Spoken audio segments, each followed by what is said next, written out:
এটা চেলেঞ্জ দিব বিচাৰে তেওঁলোকে হাবাথুৰি খাই ফুৰিছে তেওঁলোকে ক'তো নাম লগাব পৰা নাই গতিকে সেইবোৰ ছাত্ৰ ছাত্ৰীৰ অৱস্থা কি হ'ব তেওঁলোকৰ দায়িত্ব কোনে ল'ব ইতিমধ্যে আমি সকলোৱে অৱগত যে আমাৰ যি মেট্ৰিকৰ ৰিজাল্ট বা হাই ছেকেণ্ডেৰী যিটো ৰিজাল্ট অলৰেডি আমাৰ ডিক্লিয়াৰ হৈ গৈছে বহু ছাত্ৰ ছাত্ৰীয়ে সুখ্যাতিৰে উত্তীৰ্ণ হৈছে আৰু কিছু মধ্যমীয়া বা কিছু অলপ নিম্ন কিন্তু এটা কথা আপোনালোকে মন কৰিছেনে যে যিবোৰ কলেজত বা যিবোৰ স্কুলত বিশেষকৈ প্ৰাইভেটৰ যিসকল কলেজ বা স্কুলৰ স্বত্বাধিকাৰী তেওঁলোকে ছ'চিয়েল মিডিয়াত ডিঙি ফুলাই বা টিভিৰ সন্মুখত তেওঁলোকে চিঞৰ বাখৰ কৰি তেওঁলোকে কৈ আছে যে আমাৰ স্কুলৰ ভাল ৰিজাল্ট হৈছে বা ইমান পাৰ্চেণ্টেজ ইমান পাছ কৰিছে 100% পাছ কৰিছে এতিয়া আমি ক'ব বিচাৰোঁ যে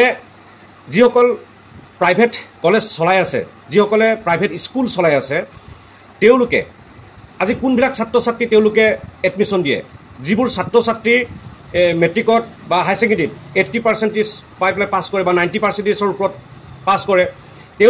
তেওঁলোকে তাত এডমিশ্যন দিয়ে যিসকল ছাত্ৰ ছাত্ৰী অলৰেডি তাত মানে এডমিশ্যন লৈছে সেইসকল হৈছে মেধা চোকা তীক্ষ্ণ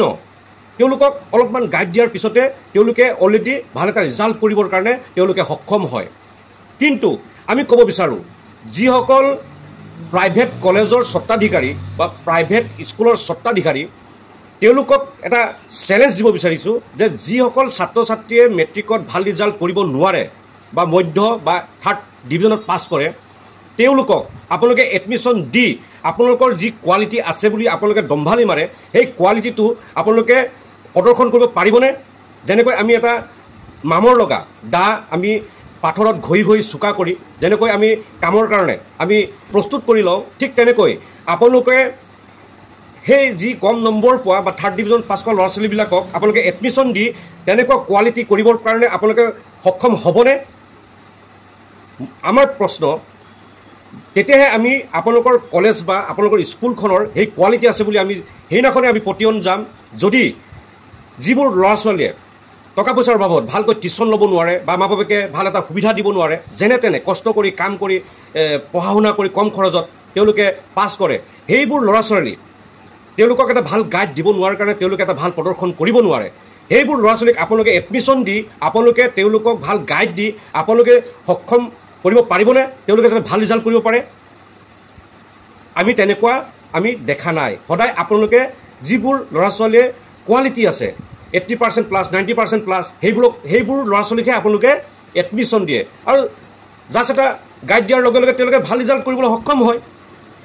আমি সকলোকে শ্ৰদ্ধা কৰোঁ শিক্ষক হওক প্ৰফেচাৰ হওক বা প্ৰাইভেটৰ হওক বা চৰকাৰী হওক কিন্তু আপোনালোকে এটা কথা মন কৰিব যিবোৰ ছাত্ৰ ছাত্ৰীয়ে অভাৱৰ কাৰণে ভাল এটা ৰিজাল্ট কৰিব নোৱাৰিলে সেইবোৰ ছাত্ৰ ছাত্ৰীয়ে আজি এটা ভাল শিক্ষা অনুষ্ঠানত নাম লগাবৰ কাৰণে তেওঁলোকে হাবাথুৰি খাই ফুৰিছে তেওঁলোকে ক'তো নাম লগাব পৰা নাই গতিকে সেইবোৰ ছাত্ৰ ছাত্ৰীৰ অৱস্থা কি হ'ব